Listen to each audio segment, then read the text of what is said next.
افلا ینظرون الی الابل کیف خلقت،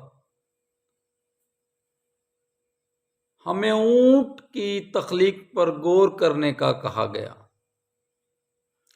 آپ حیران ہوں گے کہ اونٹ کو اللہ پاک نے اتنی پلاننگ سے بنایا ہے کہ وہ ماحول کے ساتھ مکمل مطابقت رکھتا ہے۔ آپ غور کریں کہ اونٹ کی جو پلکیں ہیں وہ نیچے کی طرف جھکی ہوئی ہیں اور لمبی ہیں، ریت ان میں نہیں داخل ہو سکتا۔ اسی طرح اللہ پاک نے اونٹ کے جو نتنے ہیں ان کو اتنی خوبصورتی سے پلان کیا ہے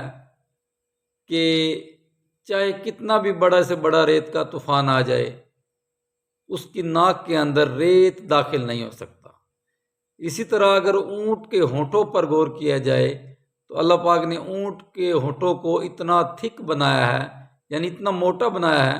کہ وہ کانٹے دار جھاڑیوں اور درختوں کو بھی کھا سکتے ہیں، جبکہ دوسرا کوئی جانور یہ کام آسانی سے نہیں کر سکتا۔ اسی طرح اگر اونٹ کے پاؤں پہ غور کیا جائے تو اللہ پاک نے اونٹ کے پاؤں جو ہیں وہ اتنے لمبے بنائے ہیں کہ وہ اس کے جسم کو زمین سے اوپر اٹھا کے رکھتے ہیں اور ریت کی گرمی سے بچا کے رکھتے ہیں۔ اسی طرح اگر اونٹ کے پاؤں کا ذکر کیا جائے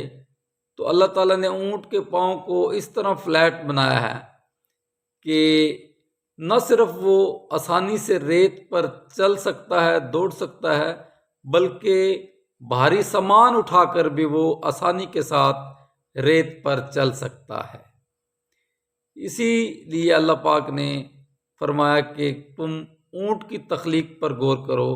اور تم اونٹ کی تخلیق پر ہی اگر غور کر لو گے تو تم میری طرف کھنچے چلے آؤ گے۔